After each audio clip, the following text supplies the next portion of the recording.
Hello बच्चा party, कैसे हैं आप?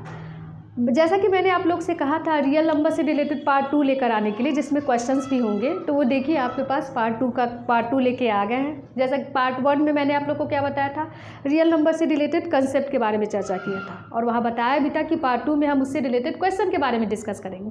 तो यहाँ पर कुछ क्वेश्चन है जो आपके एग्जामिनेशन पॉइंट ऑफ व्यू से बहुत इंपॉर्टेंट है, और एग्जामिनेशन में इसी तरह के क्वेश्चन की फ्रेमिंग भी होती है। तो देखो ये सारे पोर्सन जो है इक्वली डिवीजन लेमा से रिलेटेड है। तो ये सीबीएसई बच्चों के वाले बच्चों को तो नहीं पढ़ना, यूपी बोर्ड वाले के बच्चों को पढ़ना, और ये उसके नीचे के जो क्वेश्चन है फंडामेंटल थ्योरम ऑफ अरिथमेटिक से रिलेटेड है, तो वो तो सीबीएसई यूपी दोनों को बच्चों को पढ़ना है। तो देखो हम लोग का इक्वली डिवीजन लेमा क्या कहता है, a equal to b q plus r where r is greater than equal to 0 और लेस देन बी।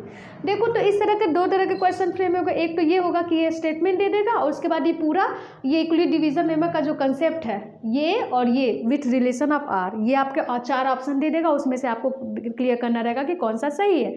दूसरा आपका क्या देगा, ये वाला जो स्टेटमेंट है ये आपका क्वेश्चन में ही दे देगा, और उसके बाद आपके 4 ऑप्शन दे देंगे बस आर से रिलेटेड, कि इस आर का जो बाउंड्री है वो कहाँ होना चाहिए। तो बच्चे बार बार कंफ्यूज हो जा सकते हैं इसी पॉइंट में कि ये ग्रेटर लेस वाला समझ में नहीं आता। देखो इसमें समझने की क्या बात है, बचपन से तुम लोग डिवीज़न पढ़ते आ रहे हो, तो हम बताए भी थे पिछले बार भी कि डिवीज़न में हम लोग क्या करते हैं, तब तक डिवाइड करते हैं या तो रिमाइंडर 0 आ जाता है, या रिमाइंडर क्या होगा, अगर डेसिमल की बात ना करें तो तब तक डिवाइड करते हैं जब तक रिमाइंडर डिवाइजर से, जो कि यहाँ पर बी होता है हमेशा, उससे छोटा ना हो, तभी तक करते हैं ना। तो यहाँ पर क्या होगा, बस उसी हिसाब से कंसेप्ट को याद रखो कि रिमाइंडर आर 0 इक्वल टू 0 और ग्रेटर हो सकता है, कहाँ तक हो सकता है, बी से छोटा हो सकता है। तो इस चीज़ को अगर आप अपना डिवीज़न वाला कंसेप्ट याद रखोगे ना, तो ये कंफ्यूज कभी आपको करेगा नहीं। बस ABCD की वजह से थोड़ा सा घबराहट होने लगती है, तो घबराने की ज़रूरत नहीं है, बस उस हिसाब से सोच लो, ये सॉल्व हो जाएगा।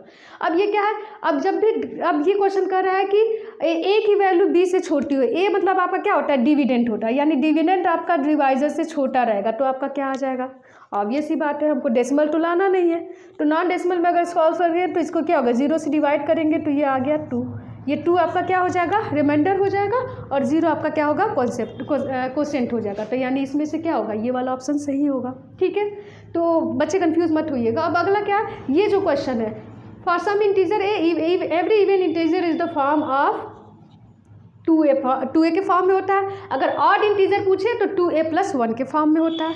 ये ऑब्जेक्टिव में आ जाएगा। सब्जेक्टिव में भी यही क्वेश्चन कैसे पूछेगा, शो दैट कि some integer can be written in the form of 2a और 2a+1। ये आपका क्वेश्चन में, आपका ऑब्जेक्टिव में आपको पूछ सकता है, सब्जेक्टिव में आपका पूछेगा प्रूफ के तौर पे, और अलग अलग तौर पे इवन और ऑड के लिए 2a प्रूफ करना और ऑड के लिए 2a+1 प्रूफ करना, इसके लिए भी अलग अलग क्वेश्चन करके पूछ सकता है।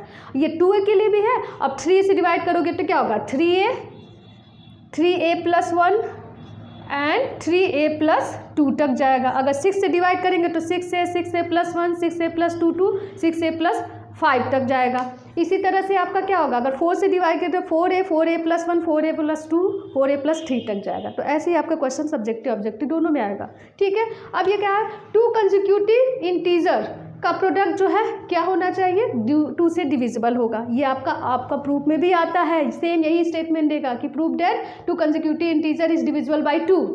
3 कंसेक्यूटिव इंटीजर रहेगा तो आप क्या कहेंगे, डिविजिबल बाई 6। तो ये ऑब्जेक्टिव और सब्जेक्टिव के पॉइंट ऑफ व्यू से याद रखना पड़ेगा ना। सब्जेक्टिव में तो सॉल्व करने का तरीका आप लोगों को बताया गया है। Which of the following is a pair of co-prime. Co-prime का मतलब होता है कि दोनों का कॉमन फैक्टर 1 के सिवा कुछ नहीं, 1 तो सब में कॉमन फैक्टर रहेगा, 1 के सिवा कुछ भी कॉमन फैक्टर नहीं आना चाहिए, या तो आपका उसका अगर दूसरी भाषा में कहें तो उसका HCF 1 आना चाहिए। तो देखो इसमें से कौन सा है, सब में देखा जाए तो सबका HCF कुछ ना कुछ आएगा, इसी का HCF है जो आपका 1 के सिवा कुछ भी नहीं आएगा, तो उसका आंसर ये हो जाएगा।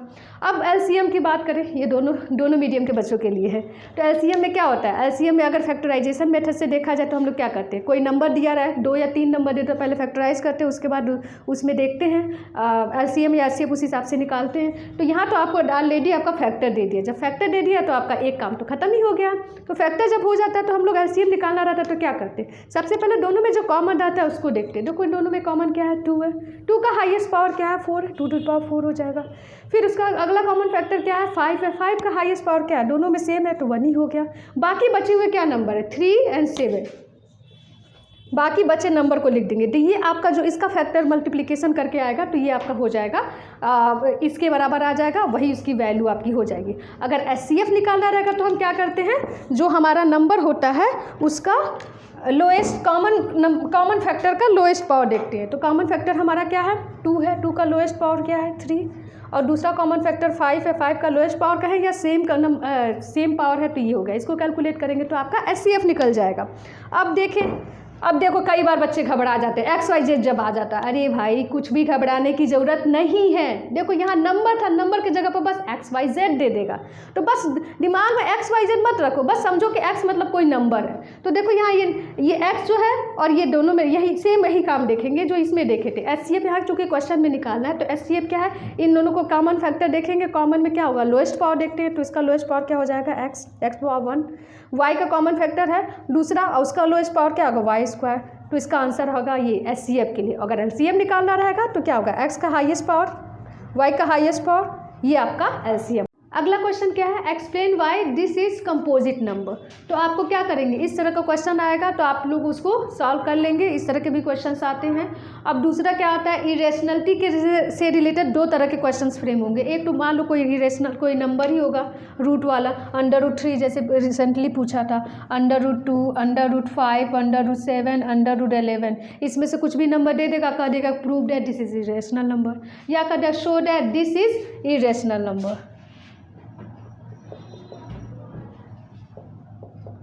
तो ये क्या है, आपका इरेशनल नंबर है, इसको शो करना है। तो देखो दोनों को सॉल्व करने का प्रोसीजर अलग अलग है। इसको सॉल्व करने के लिए मैंने पिछले क्लास में बताया था, वो कंसेप्ट यूज़ करेंगे। इसको सॉल्व करने के लिए रेशनल वाला कंसेप्ट है ना, 2 नंबरों का प्लस या माइनस या मल्टीप्लिकेशन या डिवीजन रेशनल ही होता है। तो उस तरह से इसको सॉल्व होगा। उस तरह के क्वेश्चन आप लोग को क्लास में कराए गए होंगे, उसकी प्रैक्टिस कर लीजिएगा। बस कन्फ्यूज़ मत होइएगा, दोनों को सेम प्रोसीजर से। कई बच्चे वही बात है, इसी कंसेप्ट को लेकर इसको सॉल्व करने में फंस जाते हैं और दिक्कत हो जाती है। तो इसको सॉल्व करने का तरीका इससे बहुत ही आसान होता है, ठीक है।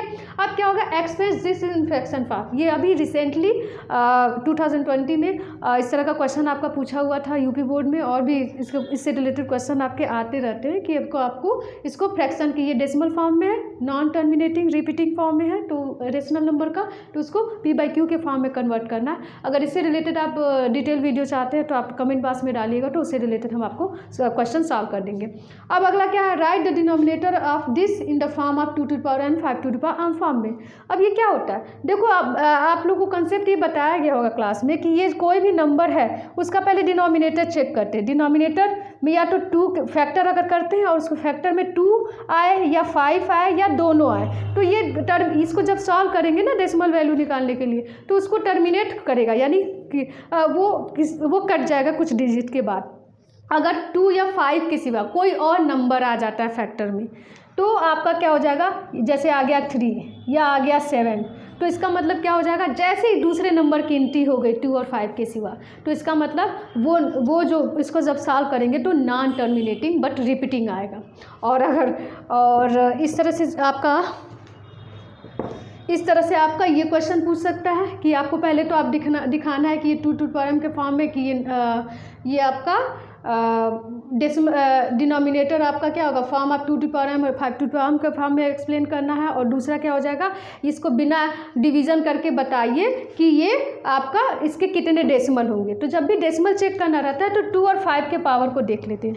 देखो डेसिमल प्लेस क्या हो जाएगा, 2 और 5 के पावर देखेंगे, इसका हाईएस्ट पावर देखेंगे। मान लो आपका क्या होगा 2 और ये 2 पावर 2 है, 5 to the power, इसका लोएस्ट पावर देखते हैं, 2 to the power 2 है, 5 to the power 5 है, तो इसका लोएस्ट पावर क्या है 2। इसका मतलब ये 2 डिजिट के बाद टर्मिनेट हो जाएगा। इसका भी एक्सप्लेन वीडियो चाहेंगे तो हम लेकर आएंगे, कोई एक क्वेश्चन लेके, कुछ क्वेश्चंस लेके। Without actual division check whether following is rational number is terminating और नॉन टर्मिनेटिंग, उसमें भी यही चीज़ होगा। देखो इस तरह के क्वेश्चन होंगे, या तो 2 और 5 के रूप में सीधे सीधे फैक्टर करके दे देगा, या तो कोई नंबर दे देगा। फैक्टर दे देगा तब तो सीधे आप देख के आप बता दोगे, देखो इसमें क्या ये 2 और 5 ही है, तो ये तो टर्मिनेट होना ही होना। 2 और 5 के सिवा 7 की एंट्री हो गई, ये तो टर्मिनेट नहीं होगा बट रिपीट करेगा। और इन सबों को करने के लिए इस तरह का जब क्वेश्चन आएगा तो आप क्या करोगे, पहले उसका फैक्टराइजेशन करोगे, उसके बाद चेक करोगे 2 और 5 या उसके सिवा कोई नंबर आ रहा है कि नहीं आ रहा है।